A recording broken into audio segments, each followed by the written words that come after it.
Yeah, so this, oh my god, what the hell episode is this? 6. 6? Man, I thought we'd peter out after 3. No. Episode 6, Talkbots. Talkbots. Beep boop, beep boop. Today's, or this week's, or this episode, this time, today on Talkbots, social We just talked about that we weren't media. talking about it. Huh? We just talked about that we weren't talking about it, and then we would do the fucking random episode. We're doing the Rando after all? I said yeah, Rando, right. First Blood. See, this is what happens when you... What are you fucking on drugs? It is the... I'm going to stand by my assertion that I am in a post-COVID fog. That's my story, and I'm sticking to it. And Adam, you know what I'm talking about because you were telling me Well, I gave it to you you. were in a post-COVID fog. I am. Actually, I don't think you did. I can almost promise you I did. Yeah, I'm not sure. You know why? No, I don't. Because I was experiencing a very unique symptom that is only, as far as I know, related to COVID, back between the Christmas New Year's break that I had from work. Loss of taste. Yeah, osmia, yeah. And then that was the only symptom I had for a while. Sure. With the odd, cough and runny nose, but I had It's a cough winter. and runny nose all winter bloody long, so Sure. I didn't really think anything of it, but the taste kind of had me nervous. Yeah. And then all of a sudden, 2 weeks ago, middle of the week, I just started feeling really shitty, and then I went home and had 102 fever overnight, and then felt shitty for the next 3 days, progressively getting better each day. But I had to stay home for 5 days and isolate before HR would let me come back. Sure. And then I tested negative on a rapid test, and that kind of helped me get back into the office. Right. But I don't think it really proved anything. Because what I've been hearing is that unless your viral load is really high, you're not going to test positive on the rapid test anyway. Nope. Whether you have it or not. Nope. So I probably had a rather mild version of it, and now it's done. Well, they say after the 5 days, the reason why it's 5 days now of isolation is that if you're vaccinated, the viral load diminishes very quickly. Yes. So, but if you were to get a PCR test today, Yeah. it would be positive. Oh, you figure? That's according to nurses and doctors that I spoke to, because I was all over this because Right. of how sick my mom is. Right. That has been the fear for the last 2 years. Right. With her mom get comorbidity, sick. yeah, if she gets it, she's dead. Right. And so when it got into the house, we were like, okay, I need some real answers, not Facebook answers. or even Uncle Bob CTV answers. Yeah, or answers, yeah, right? exactly. I need Yeah. something out of a doctor's Definitive, mouth, right? yeah. And unfortunately, I found is that those messages are inconsistent as well, which ultimately just leads you to the point of they don't fucking know. That's what one doctor was just. The question I asked, the doctor was, now that we've had it, can we get it again? And she's like, oh yeah, you can definitely get it again. But because you've got antibodies in your system, for now, you're probably pretty well protected against getting it That's what she in said. the next week or two. That's or what she 3 or said. 5. You're probably okay. Yeah. But we don't know. Right. So that's ultimately what it is. So anyway, PCR test, yeah, you would probably test positive, and you could test positive for months. Mm-hmm. For months you could test. So you may not, but chances are. Because that it'll you will. detect it even if you have a small amount of virus left in your body. Yep. Right. Yeah, because they go digging. And it into doesn't your just brain. go away overnight. Mm-hmm. Nope. It just keeps dropping off until it's finally Not there. done with. Yeah. Yeah. However long that is. Too. Right. So yeah. So I've had this conversation 1,000 times in the last 3 weeks, trying to find patient 0, and ultimately it just doesn't matter. It really doesn't matter. You gave it to me. I gave it to you. I gave it to a kid. Kids gave it to me. Who knows? You just don't know. No. And it really doesn't matter anyway. It doesn't. It doesn't. I was having this conversation today about, is there a stigma involved with having COVID? Like, do people think you're gross, or weird because you get it? Because a lot of people get it, like come down with the virus, but lots and lots of people don't. Right. So do they think you're a fucking leper? And there's a little bit of it. Yeah? There's a little bit of leper. Yeah, a little bit. Not a whole bunch, but there is certainly a little bit.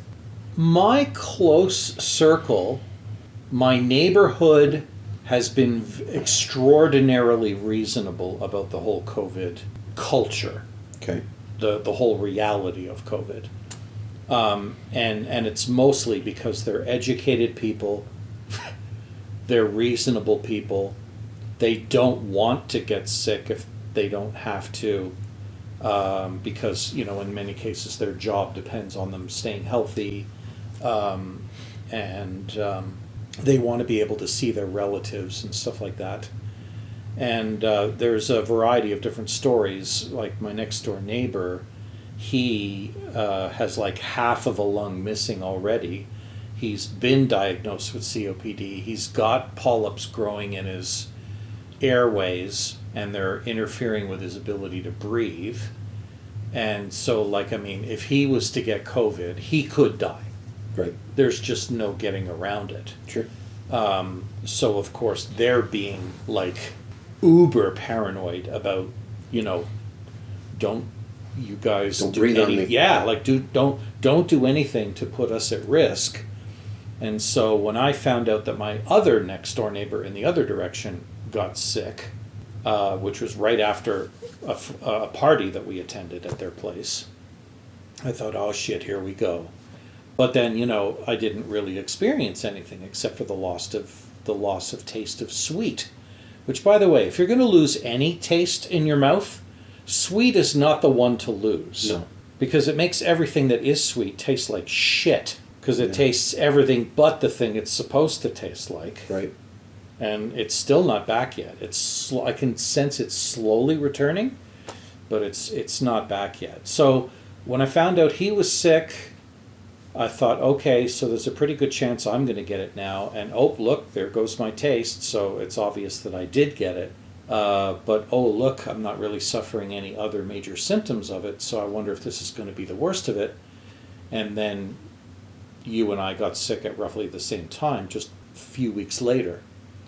So in my mind, maybe it was just trying to fight the immune system and finally got the upper hand. I don't know. Yeah, I don't know. I have no idea. And I got my booster shot, believe it or not, the weekend before I got sick. Oh, yeah. Of course. Which, of course, I did, right? Yeah. But yeah, getting back to the neighborhood. So the neighborhood's been really good. Everybody's been keeping everybody abreast of, hey, by the way, my kids just got diagnosed, so stay away. We don't know if we have it yet, but, you know, play it safe, yada, yada.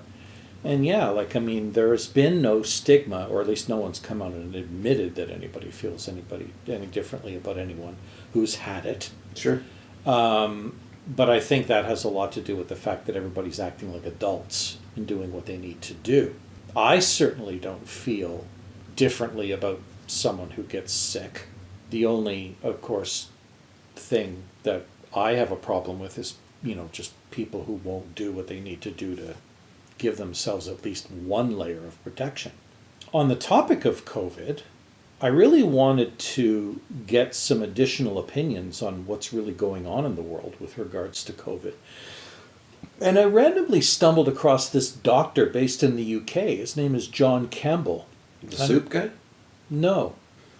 He's a retired medical worker, and he decided he wanted to speak on YouTube to the world because he felt that the messages that were getting out to the public were too biased, too influenced by politics. So, like, you know, even the health representatives of the government, they're not going to really tell you what they really think.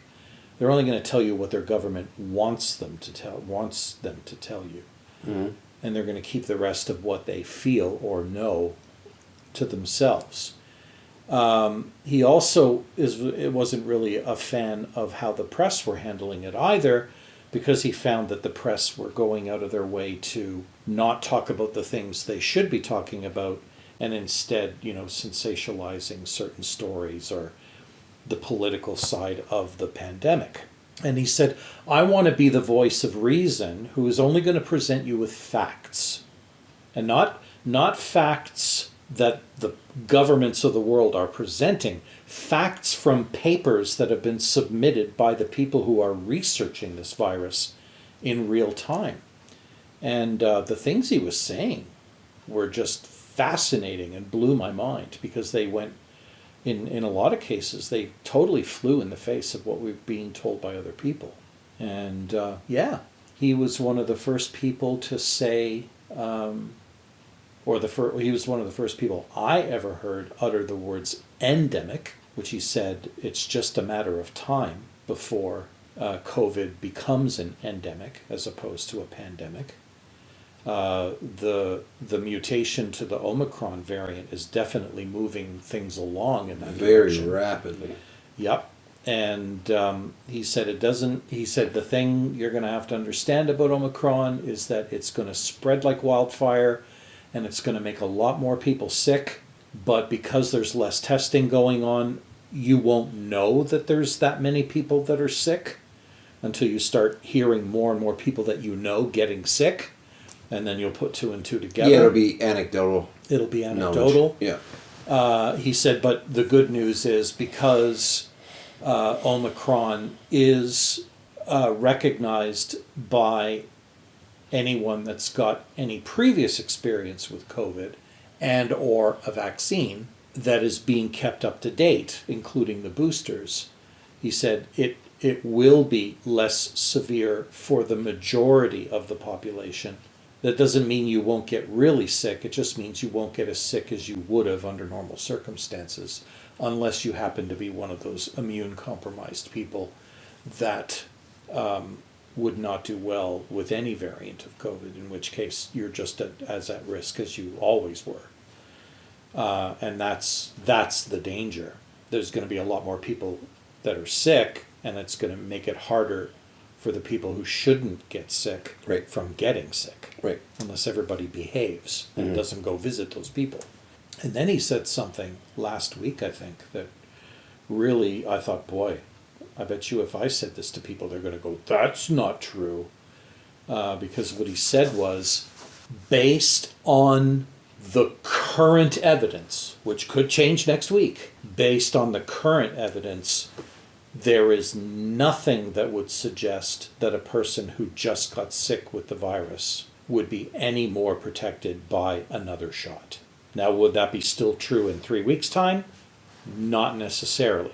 But based on the evidence that they were seeing worldwide, having just had the virus is about as much protection as you need, for now, from getting it again. But how long that protection would last is debatable. It could be a week, could be 3, could be 5. Yep. I don't know. It's been a ride. Yeah, I don't know. So far. Yeah, I don't, like, all of that shit, I don't know. I'm so tired of having an opinion about it, because, like, it doesn't even fucking matter. No. Like, it's just everywhere. It just The problem is with what it is opinions now. is they tend to be static.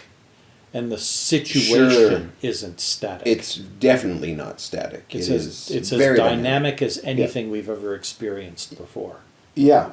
If not Maybe the most. Yeah, maybe more than anything Right. we've ever experienced before. And I decided a long time ago, a year and a half ago, maybe longer, is that I was going to stop watching the news. Mm-hmm. I was going to stop consuming the media in regards to COVID, because it didn't matter. Either I was going to get it, or I wasn't. Right. And it creates anxiety. It was a huge amount of anxiety. Yeah. Like real, like it was Because that's really all they affecting my... frickin' talked about. Yeah, well, Day and understandably. after day after day. And understandably it was. It was the most important thing, potentially, of our lifetime. Right? So... But you either got it after the first go-round, like you either understood how big of a deal it was, or you pretended like it wasn't. Right. And, bombarding yourself with more daily repetition of the message only hurt. isn't going to change anything. Only your fear of just, well, Yeah. shit. Only your fear, period. Well, and here's what happened, and thankfully no one will know what neighbor I'm talking about because I'm kind of semi-anonymizing who this might be. But someone in the neighborhood where I live has an actual diagnosed problem with anxiety for which they take medication.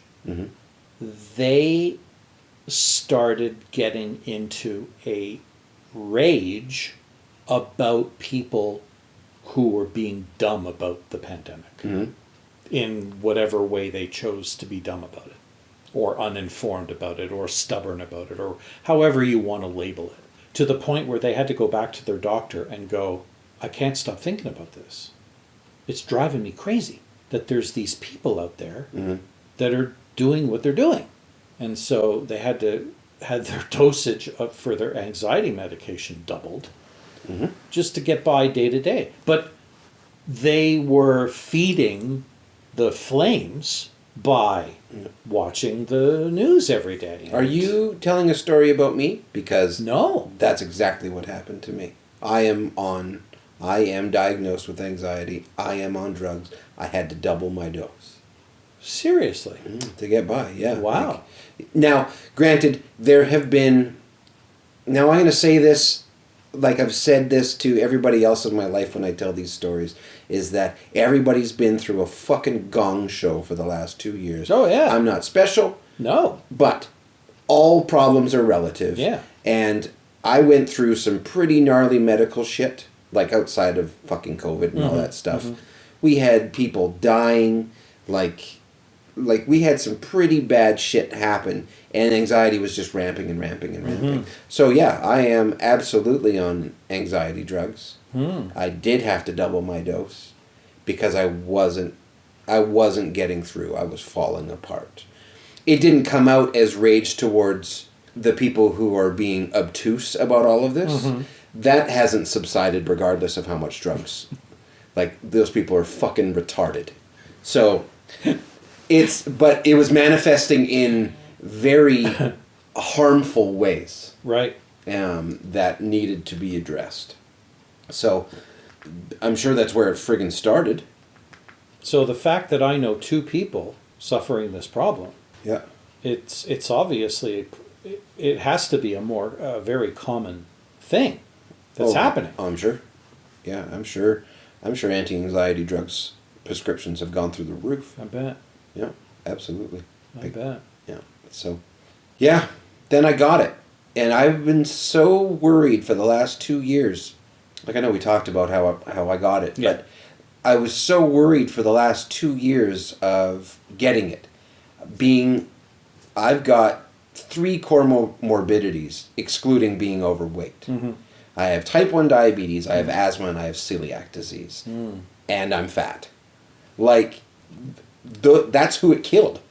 That's who it killed, Yeah. right? And then I've got my mom, who has got COPD, and it was granted fear-mongered assumption that she gets it, she dies. So our diligency was through the roof.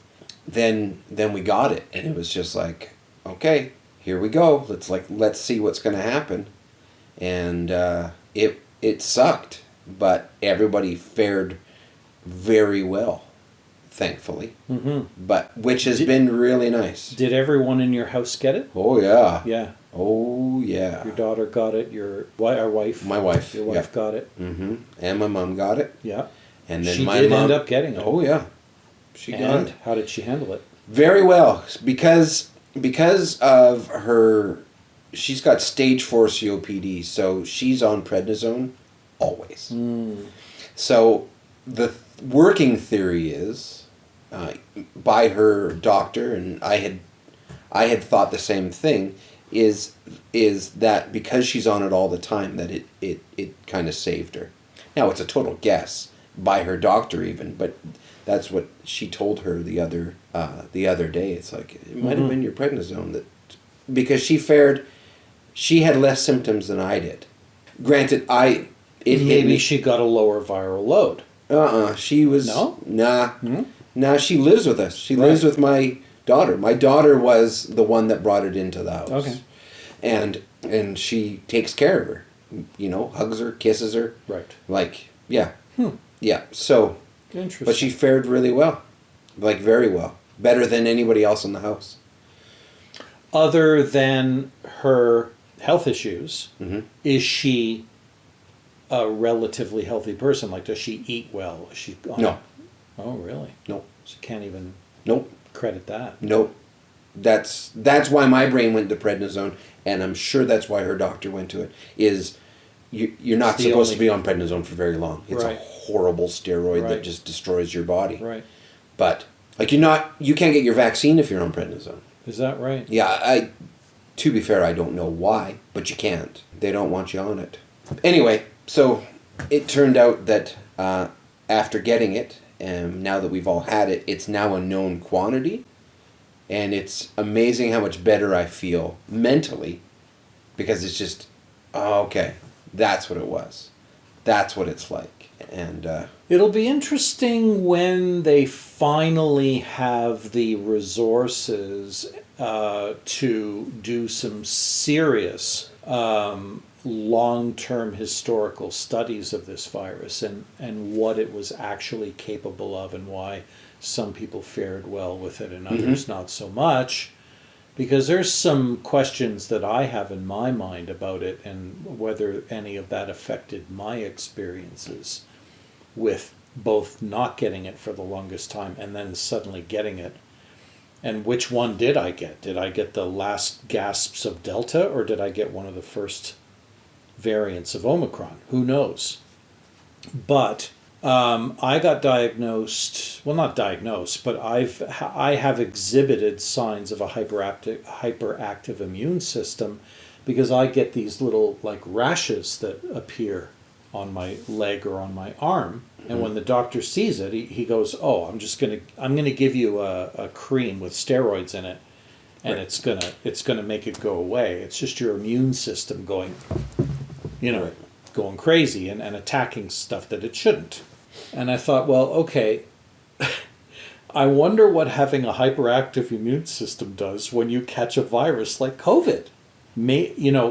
Is that why I got a fever the night that I started feeling fluish for the first day, the first half day? Like the morning I felt fine, the afternoon I started getting tired, then I noticed the fluey, achy feeling in my body and Yeah. just wanting to go home and go to bed. Took the rest of the afternoon off after telling my boss that I was not feeling that great. And he said, "Well, you're going home for 5 days, right?" And I'm like, yeah, I kind of figured that that's what's going to happen.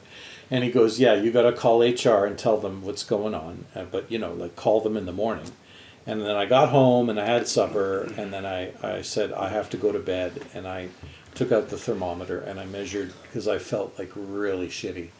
And I had a fever of 102. And I was like, oh, that fast, eh? And then the next day, the fever was gone. Yeah. Which is usually a signal that your immune system has Got got it. Yeah, it's like, gotcha! Now it's just giving it noogies, until it finally gives in. Right. Which that's a medical diagnosis, by the way, people. Right. Giving the virus noogies. Right. Until it finally says uncle. That's what's really going on in your body. And then, the rest of the time it was just nothing but cough, runny nose. Really bad at first, and then progressively getting better with each passing day. The other thing I'm very curious about, and I wish they would find out whether this actually is the case, when COVID first started spreading, and we had to make sure that every goddamn surface in the world was being sterilized with, stuff, Yeah. were we coming into contact with a lot of now dead virus? And did that contact with dead virus from all these surfaces getting cleaned give us any kind of herd immunity against the first variant or the, you know what I mean? Like I'm wondering if that has any impact on it, because not necessarily the vaccine that they're giving us now, because the vaccine they're giving us now isn't like a typical vaccine. They're not injecting us with dead versions of the virus. Nope. They're injecting us with DNA. RNA Right. to program ourselves to make shit, Right. to make our immune system go, hey, you don't belong here, Yeah. Yeah. in preparation for an actual infection, which is the first time they've ever administered that kind of a vaccine. In fact, it's thanks to COVID that mRNA vaccines finally saw the light of day. Yeah, they've been around for They've been quite around long for a time. long time. They just never got approved because no one would ever say, nah, we don't need that shit. Go away with your newfangled Yeah. Oshkosh bagosh vaccine there. Now they're treating some dude with HIV with it. I read that today. Is that right? Yeah, and cancer patients. Yeah. Wow. They're like, all right, here we go. We've been waiting a fucking long time for this shit. So Here we go. there may be a silver lining through Oh, all of this. There always is. Yeah. There always is. There's only 900,000 people dead in the States. There's got to be a silver lining to that. There fucking better be. Yeah, no kidding. 900,000. Oof. That's a lot. It is. So basically 1 in 300 people almost died from it in the U.S. Mm-hmm. So far. So far. Yeah. It's not over yet. Especially with the way they're trying to get back to normal even faster than we are. Yeah. Well, lots of places never stopped. Florida never stopped. No. And then you got places like Sweden, who, I don't know if you heard about this, but they basically said, we're not going to put any measures in place. We're just going to tell you, here's what you need to do. Just do it. Yeah. We're not going to close anything. We're not going to stop people from going anywhere. Mm-hmm. And their stats have been no worse than anywhere else. Right. But then, you know, Nordic countries tend to be They're very different. more mature societies anyway. They're more compassionate, I think, to their neighbor. Yes. Is what Oh, it is. for sure. Yeah. Yeah. Denmark this week said that they are now, it's no longer a threat at all in their country. Is that right? Eh? Yeah. Yeah. Yeah, the UK are down significantly. The UK and South Africa were actually the 2 countries that recovered from this wave the fastest. Well, they started it. Well, that's just it. Makes sense that they're Yeah. the first for it to Yeah. go down. Yeah. Whereas there are some countries that are just on the upswing now. Yeah. But anyway, What else is on your COVID. list? Oh, my book. Let's talk a little bit about my book. I haven't read it. Yeah. I'm not allowed to have a copy yet. I'm getting Adam a hard copy. I ordered some author copies, and I'll give him one. Sell him one Yeah. at a special discounted rate for my friends. Yeah, no, I took the plunge and wrote a book. What precipitated that was I did a 6-month tour in Alert many years ago while I was in the military. Alert is at the top of Ellesmere Island. Find yourself a globe or a map and look that shit up, because this is so far north that in the winter, well, come October 15th, the sun goes below the horizon and doesn't come up again until March 1st. So being there in the wintertime is probably the worst time to go, because there's a many-month stretch where you'd never see the sun. So if you suffer from seasonal affective disorder, it's going to be a sucky time. Lots of people are walking around with those stupid fucking hats on, with the lights on. Not really, because back then that thing hadn't even been diagnosed yet. Right, of course. It wasn't even a thing. But anyway, I found that whenever I told stories about what it was like up there and all the shenanigans that we would get up to, people were really fascinated by the story. So I finally had enough and said, I need to write a book about this. So I did. Self-published on Amazon, available both as an ebook and a made-to-order paper softcover. And the title is the Fox, the Wolf, and the Zoo. And it's doing okay. It's sold a few copies amongst my friends and other people I know that have been to Alert that wanted to reminisce. And it's getting good feedback. And I even had some stranger out of nowhere contact me from the U.S. and say, hey, are you the author of this book? And I'm like, yep. And he goes, I'm about to buy it. I hope it's really good, because I'm totally interested in the place, and it's somewhere that I would love to go, but I can't. Because Alert isn't just somewhere you can hop a flight to and just say, hi, I'm here to visit for a few weeks. So if you're interested in reading a chronological story of what it's like to spend 6 months basically at the top of the world, it's a good, easy, fun, fast read. It's only 50-some pages, and it's compressed writing, so it's an even easy book to hold in your hand. So yeah, Cool. look Well, for it good on for you. Amazon. Congratulations. Thanks. Yeah, man. That's really exciting. It is. Yeah, I look forward to reading it. Even though over the last 20 years, I've probably fucking heard all the stories over and over. No, I don't God. think you've heard all of them. Probably. God.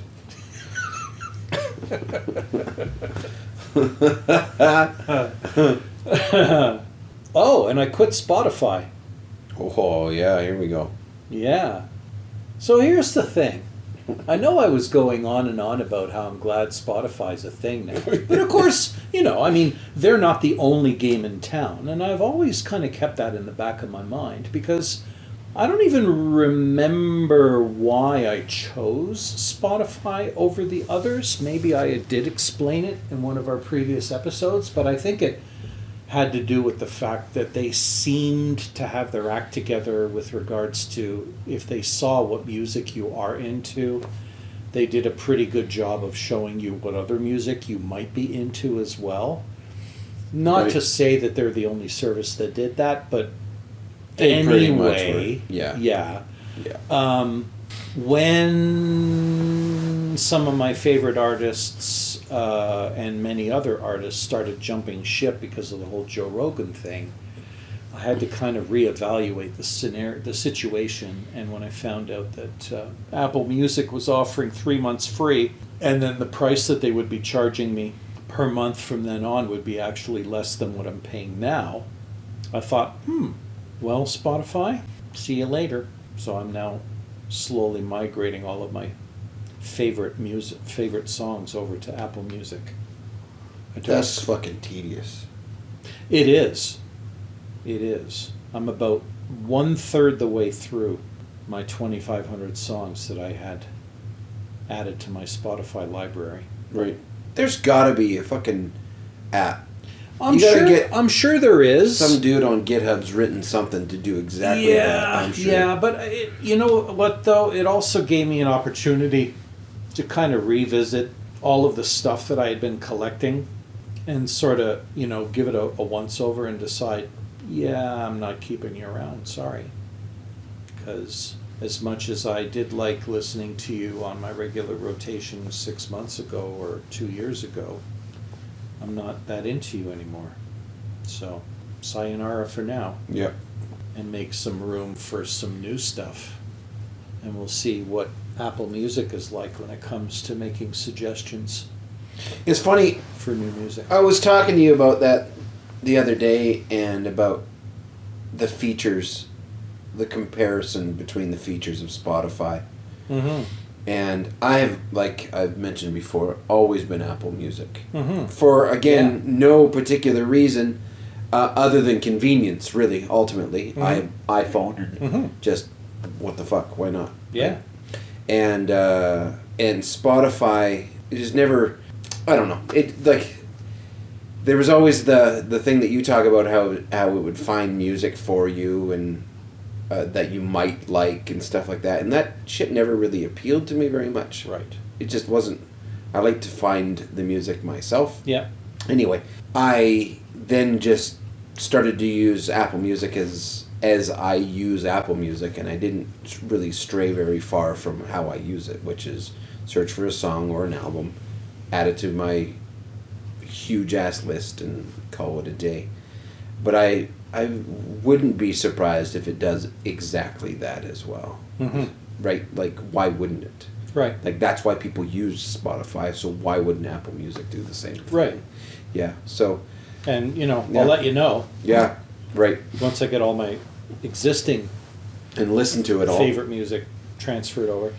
One thing I'm looking forward to finding out is whether this annoying anomaly that I experience when I listen to my music in the car is a Spotify thing or whether it's a Bluetooth thing. Because if it disappears, now that I'm going to be listening to all my music streamed from Apple Music, if the symptom disappears, then wow, then my respect for Spotify will go to an all-time low. But what's been happening is that when I start my car, it automatically starts playing the music on my phone, and because it's connected to Bluetooth, and that's the mode that I'm in normally when I start the car. The thing is that most of the time it starts on its own, but not always. Sometimes the car goes, do you want to connect to do you want to connect to your last Bluetooth device? And I'll just be like, yeah. And then it'll do it, and then it won't play any music. It'll just be like in pause mode. And then I'll try to unpause it using the car's controls, and it'll just be like, what? And I'll have to actually go on the phone and force Spotify to start playing some music already. I think it's an iPhone problem. You think so? Yeah, I have the same shit. Oh, yeah? It's very similar. Right. Not exactly, but very similar. So we'll see whether that goes away now that I've switched to a different app Yeah. to play the music. I hope it does, because then it's one less technical annoyance that I have to... Sure. Because, it's so much work to have to pull your phone out of your pocket while you're driving. Yeah. Find the play button on the screen. Yeah, it's hard work. Yeah. Let's Let's get fucking mad at the fact that your fucking phone is using laser beams to talk to your car to play music. Fucking stupid thing. Yeah. Hate it. Technology. Idiot. Gotta wait another 30 seconds to listen to my music? Jesus. What's that Christ. about? We've become so spoiled, eh? Yeah, it's pretty Our neat. expectations have just reached an all-time low. Or high, just depending on how you look at it, yeah. Yeah. About stuff. All things. In all things, yeah. My boss, I went to talk to my boss this morning, and he goes, "You see my new phone?" I'm like, "Show me the damn phone." He went and bought. He is the boss of the department, so he can pretty much buy whatever the hell he wants. But he bought the new Z Fold by Samsung. Oh, yeah. Okay, so folks, you probably have a phone with one screen, like on the one side of your phone. And you probably have a really nice camera on the back and an okay camera on the front in case you want to, Influence. take pictures of yourself while you're looking at the screen. Mm-hmm. Yeah, exactly. Pretend you're an influencer. This phone, when it's closed up, has a screen on the top. Mm-hmm. And then when you open it up, there's a giant folded screen on the inside of the phone. Right. And then on the back of the phone is the big professional camera, but there's a regular camera on the inside folded double screen and on the front top outer screen. So if all you're doing is regular phone stuff, you keep the thing closed up and you just use the top screen and you use it like a phone, or when the thing you're looking at doesn't require a giant page to look at. Widescreen. Yeah, you don't require widescreen. You use the regular screen on the top of the phone, and then when you want to remote into your Linux box or whatever, you just open it up and do the big screen thing. And it literally, I looked at it and it's like I couldn't believe that I was actually seeing a folded OLED screen for the first time in my life. Right. And I was just like, 5 years from now, we're going to look back on that moment and go, that was lame. Right. Because we're going to have the thing wrapped around our wrist or something. Yeah. Or, stapled to the inside of our prescription glasses or something. It's going to be... Yeah, it's pretty neat. We're going to look at it and go, you carried that giant fucking brick of a phone around just so that you could get this big-ass screen? What a loser. Like how we look back on the first generation cell phones. Like the big bricks? Oh, or my God, those yeah. were beautiful. God, are they big. My stepdad had one of those. Is that right, eh? Yeah, he did. He did. It was stupid. I never knew anyone that had the brick phone. Mm-hmm. My first experience with a mobile phone was government diplomat, high, the brass of government departments started getting issued these briefcase phones. Oh yeah. Remember those? Yeah. Only from TV or. And the only reason I ever spies. saw one is because I was a technologist, and our trade was one of the trades that was supposed to learn how to fix them. Right. So, one day there was a general or something came through with his briefcase phone, and he was like, "Hey boys, you think you could take a look at my briefcase phone?" And we're just like, "Ooh, check this out." And all it could do was make phone calls. Yeah. That's it. No chat, no text, no fucking Siri, none of that shit. That wasn't even a twinkle in anybody's eye at that point. In fact, the guy who invented Siri was probably not even fucking bored yet. Yeah, he may not have been. And then the first cell phone. Here, let me stick this liter-sized milk carton thing upside of my face so I can talk to somebody. Which definitely gave you brain cancer. Like, seriously. Yeah. That one totally did.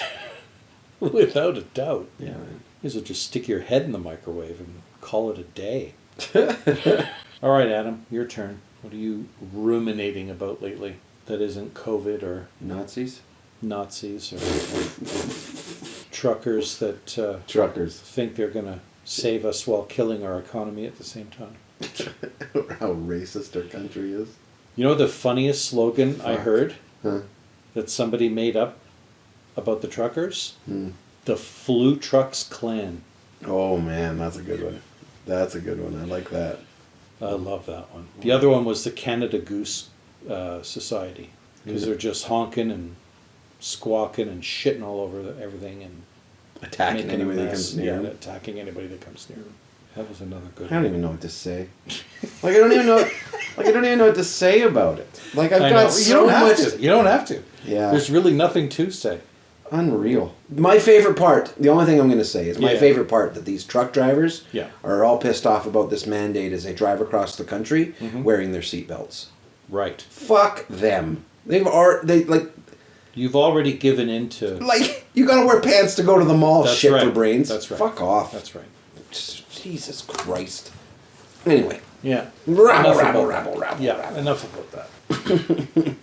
Anything you looking forward to this year that you're expecting to happen? Hey, are you into the Olympics at all? Not these ones. No, eh? No, because it's just I don't think that they should be happening. I don't think it's appropriate. I don't Right. like it's not that exciting. It's fucking China. Right. And they have concentration camps. Like fuck no. Yeah. Not I that don't know. excited. The thing, I've already decided I'm gonna succumb to watching some of the skating. games. No, because I like watching, well, hockey for sure. I'm looking forward to watching the American women, or the Canadian women dominate the American women in hockey. At least one could hope that that's what's going to happen. It's going to be extraordinarily interesting to see what happens when you field a men's hockey team with no NHL players. And it's really going to be interesting because they pulled all of their roster from either the best of the juniors, who couldn't even finish playing their tournament because of COVID, which is ironic to the extreme. And then they pulled a bunch of NHL caliber players from other leagues around the world, over in Europe. So that'll be interesting, especially since everyone's on the same level playing field. Yeah, it's the most appropriate level of hockey. It's the way the hockey was played in the Olympics before the NHL got involved. Right. And that was, don't get me wrong, that was fun. It was. But it sort of ran its course. Yeah. Let's have Canada won. And they won and they won and they Right. won and they won and Yeah. they won and they won. Okay. Yeah. All right. Yeah. Maybe they shouldn't win. Let's try something else. Mm-hmm. Anyway. No, don't get me wrong. I love the Winter Olympics. Mm-hmm. I love all of the sports. I love weird shit. Mm-hmm. Weird sports that you don't ever see. I'm not excited by it Right. because I got other shit to worry about. Yeah. Right? Yeah. But I love watching all of them. Will I end up watching them? I don't know. Probably not, just because I don't have TV. Well, I guess you can just... Right. CBC streams it all anyway, so I guess whatever. Right. But Your life has evolved to a place where it doesn't occupy the top 3 things you want to do this week. Definitely. That's definitely true. Yeah, there's just, I guess there's just other shit. But like I joked saying that you would watch figure skating. I fucking love watching figure skating. I love it. Those are the most incredible athletes. The only thing I actually enjoy about watching figure skating is seeing what music they've chosen to dance to. Really? Because the routines, they all seem like the same to me. You know what I mean? Are they going to do the triple lux? Are they going to make the 4-way fucking dagpole, whatever the hell the move is called? They're all trying to build, a number of easy jumps. Sure. Building up to a number of difficult a crescendo jumps. Of jump. Maybe a jump that no one can normally do, and someone finally nails it without slicing, their partner's head open or whatever with the blade, the blade of their skate. Turn it into roller ball or whatever. But yeah, it's like I don't get any enjoyment out of that, the content of the event, but the music, it always makes me laugh to see what they choose as the accompanying music that they're going to do their routine to. Right. And whether they actually pull it off. Right. Whether the routine seems to match the music or not. Right. Because sometimes they pick really fun songs that, get everybody like right into it. Mm-hmm. But that's my only interest in the event at all. Do you feel the same way about like ski jumping? And because it's all the fucking same too. Yeah.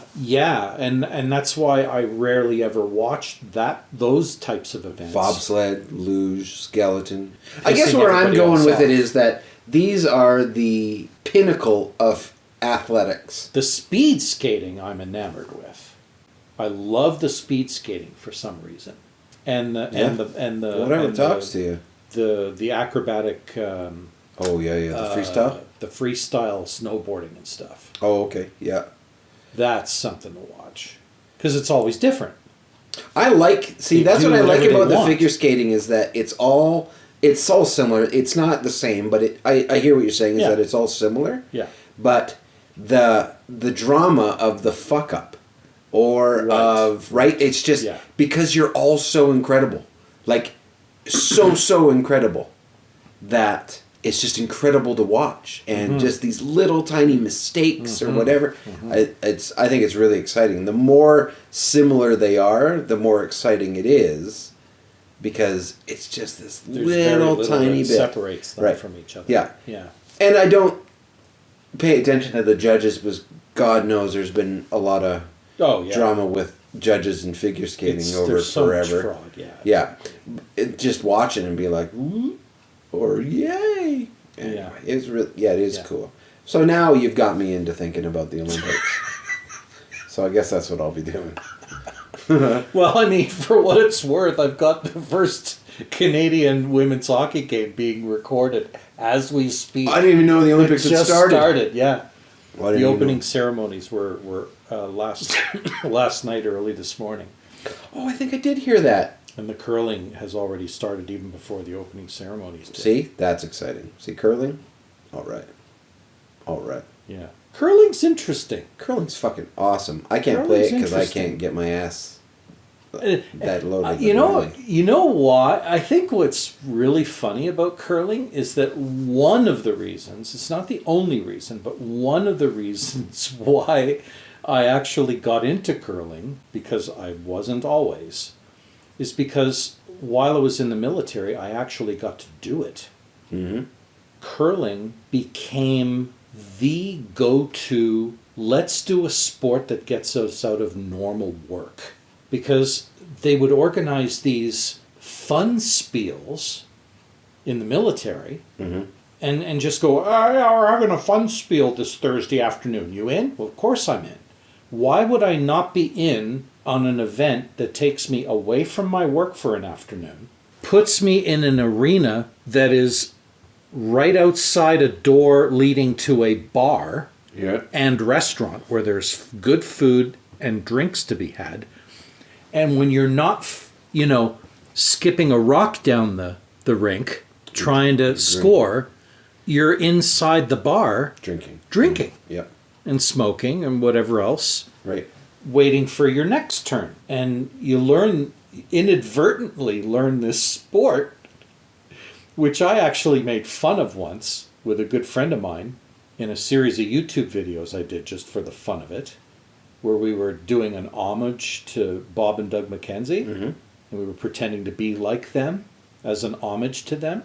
And we winged it this one episode. It's probably my best creative moment of that decade. I had bought a box of Tim Hortons donuts, and he proceeded to use the box after drawing the button on the back of the box, the inside of the box. He proceeded to use the donuts that were left in the box to show the world how curling worked. There you go. But just the visual of him using the donuts on the drawn button on the inside of the Tim Hortons box. Oh my God. I thought that was so clever. That is funny. I was under the impression you had like a list of things you wanted to go through, but... Not really. Oh, okay. Not really. And I mean, like, we kind of did talk about all the things that I was hoping we would cover. Oh, yeah? Without getting political about it. I think we pulled it off. Oh, yeah, I think so. Yeah. And we didn't turn it into this angry rant, which is another thing we promised ourselves we wouldn't do. I can't stop reading. So you're still on that, eh? Holy fuck. Yeah. January, I read 9 books. I'm just fucking going. And just going. Just giving her. So what are you on now? I remember the titles you mentioned last time you were here. Sure. What's new now? So I think I had just finished Lonesome Dove. Yes. And then I read all 3 of the Hunger Game books. Oh, that's new. Oh, yeah. And? Rough. Not yeah, good. eh? Not good. No? Oh, no. So in this case, were the movies better than the books? Don't know. Didn't see them. Oh, okay. Yeah, no idea. Hmm. Like, yeah, it wasn't great. The books weren't great. Because? They were just... It was weak. The main character was so whiny. She was... Oh, you couldn't sympathize with the main character. No, nobody could. She's awful. Right. She's a 17-year-old girl, which I was really excited by. Like, a main character who's a girl. Yeah. Like, don't see it very often. No. Awesome. Here we go. Right. She whined about boys. She loved talking about fashion. I'm like, what in the fuck is going on? And she just was really weak. She was a weak charactered person. And she was supposed to be this super... almost hoping she would get it. Yeah, I was hoping that she would be off constantly. Right. Knowing that she never would be. Like, it was just so obvious. Right. Like, I don't know if it's spoiler alert. Jesus Christ, the books have been out forever. Yeah. But, like, knowing that, like, right off the get-go, like, this girl's going to have some peril, but it's not going to be... Anyway. Yeah, it wasn't great. I am the exact opposite of everybody who rated the books, and I rated the last one the best. Mostly because it was over. I actually hate... I'm gonna have to... You're reviewing on Goodreads? Yeah, I am. Okay, I gotta try and find your... I gotta try and find your reviews. Because it could be good for a chuckle. Because I read the last one. I was like, fuck you guys. I'm going to read this book. Yeah. Because I have to finish it, I guess. Right. Like, I don't have to finish it, but I'm gonna. And it turned out to be the best one, but it was just like, every once in a while, I'd just stop and take my hands away from the book and just like, shut up. It was rough. Anyway. Yeah. So I read that. I'd never read of Mice and Men before. I did that. What's that about? You don't know of Mice and Men by Steinbeck? No. Classic. Yeah, I know. It's about... I never read it. 2 gentlemen. I wasn't into literature when I was a kid. When I was going to school. And to be fair, the only reason why I know it is because of the movie. That's how I know that story. I haven't even seen the movie. Oh, it's fucking... I think in the early 90s, maybe Right. late 80s. Anyway. It was probably 2004. So give fuck me if I the remember. Adam synopsis of the story. Two guys. One gentleman is diminished capacity, if you will. Yeah. And gentle giant. Oh. Yeah. Keep going.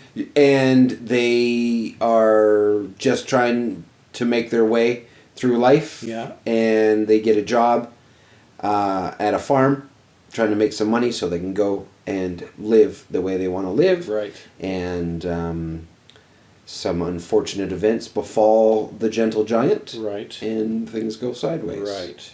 It's a beautiful book. Right. And it's fucking stupid short. It's a long short story. Really good. And then I immediately read East of Eden by Steinbeck afterwards, And which what's is that a about? classic. Holy fuck. That book is about good and evil. Okay. The good or the evil that is inside humans. The book is just about people. Mm-hmm. And how the debate is, are you born good? Are you born bad? If you're born bad, can you be good? Oh, wow. It's a mesmerizing book. But it's beautiful. Yeah. It's a beautiful book. And the characters are well written. Oh shit, yeah. Empathize with them right away. And Yes. you want to see where everything goes. And Oh yeah, yeah. But it's a book about people, so it's slow. right. But Because it's they have to really do a good job describing their characters. and it's just they're constantly described. Mm-hmm. Like it doesn't fucking stop. Right. And it's beautiful, it's tragic, it's scary, it's sad. How many main characters are in the story? A lot or just a few? Main characters, Yeah. there's one, Okay. but the story being told of characters is probably 9 people. But there's one pillar person. Right. And the people around him. Just out of curiosity, the pillar person starts out bad or good? Good. Or we don't know? Good. Oh, okay. Highly recommend it. It's a classic for a reason. East of Eden. Mm-hmm. Yeah. Highly recommend that book to anybody and everybody Long? listening. Oh, Medium? 600 pages or so. Okay. Yeah. Not a short book, but not a big one. I don't know how I would do with holding the story of the book. Like, I've just been like a sci-fi addict ever since I started books. And I think the reason why science fiction continues to pique my interest is because authors still haven't run out of fascinating concepts of what the universe could be like. Sure. You know? It just presents these ideas of possibility that just really capture your imagination as opposed to relying on the characters to capture your imagination. So even if the characters are not well written, at least the environment is fascinating. Right, the setting is fascinating. The setting That's is generally what I found with science fiction is Yeah. usually the characters are really benign. That's right. But it's the setting you're like, wow, fucking Whoa, spaceships, yeah. dude. Right. Yeah, for sure. Did the Kessel run in 12 parsecs? Exactly. Whatever the fuck that means. Right. I did have a do not finish book, Yeah. Neuromancer. Oh. Couldn't finish it. Yeah, I heard that's a rough read. It's a real rough read. Yeah. It was really tough. I had to, And I got that's, 30% of the way the through. author is hey Google, who's the author of the book Neuromancer? Yeah, William Gibson. Yeah, And- I've heard that his books are extraordinarily hard to read. Yeah, I would just find myself totally lost. Yeah. I don't know what's going on, and I'm going to push through, and then there'd be some action, and you'd be like, fuck, that was awesome. That was exciting and interesting and progressed the story, but then it would be back to his language, and like, what the fuck? So I'm actually, it fucked me up, because after reading the Foundation series, which wasn't necessarily easy, it was a trudge through Foundation, just the way Asimov writes, and he just wants to use big words, so it's like, oh fuck, okay, I have to look up every 7th word in this book. And then reading Neuromancer, like, I am shying away from science fiction. That's the interesting thing about this adventure that I'm on, is that I'd never, like I've said before, I didn't know what kind of books that I like. But it is turning out that I'm liking books about people more than Interesting anything. people. Yeah. Yeah. Just Complex the stories of people. Yeah. Yeah. But then I take a break and I read a book. Yesterday, I think I read it. A book called Hatchet. Oh, yeah. Yeah, about some kid surviving in the Canadian wilderness. Oh, wow. Plane crashed and he had to survive. So, does this wrap up the episode? Sure. All right. Well, everyone, thanks for listening. And we'll see you next time. Talkbots. Talkbots. Talkbots. Bye.